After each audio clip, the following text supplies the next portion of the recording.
mooy Cheikh Saliou Refani yu jonn mi yal na yàlla guddal fanam yal na yàlla wéral ciram wutal xalima nag ak daaju bëri te jox lay këyit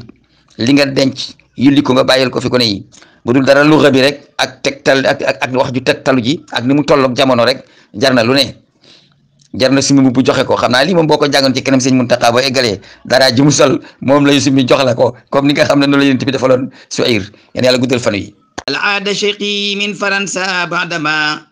شكت البلاد خيابه بالوعكة هل عاد أقا للبلاد بفضله والعود أحمد للورى والملة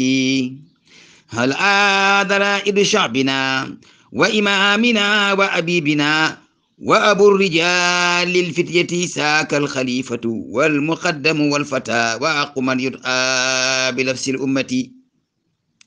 أهلا بكم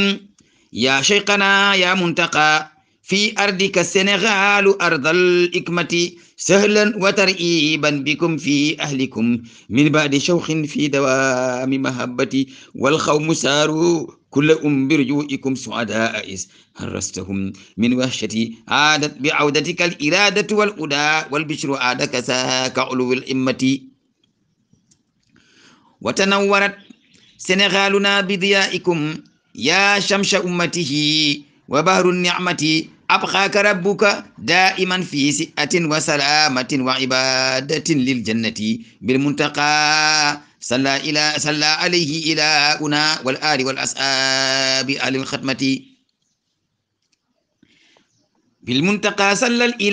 صلى عليه إلهنا والآل والأصحاب آل الخدمة سوقي إلى شيخ المربي شاربي من موتني توبى إلى باريس شوقي إلى شيخ المربي ساربي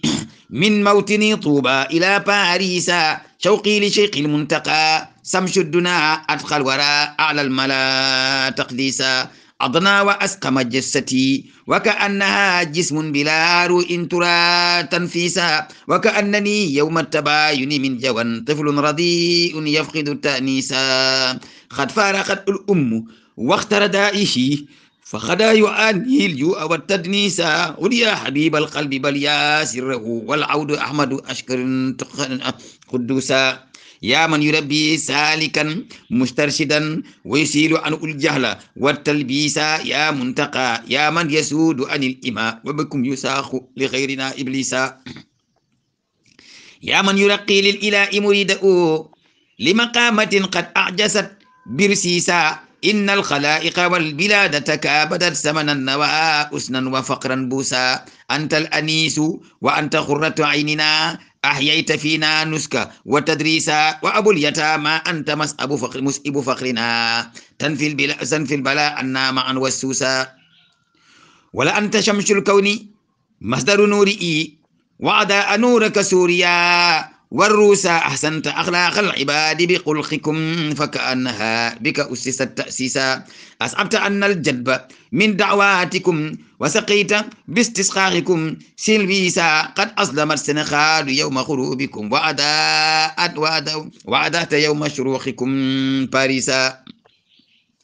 ندعو رجوعكم بخير ربنا حتى نسبح شكره تقديسا ندعو رجوعكم بخير ربنا حتى نسبح شكره تقديسا سبحان ربك بستم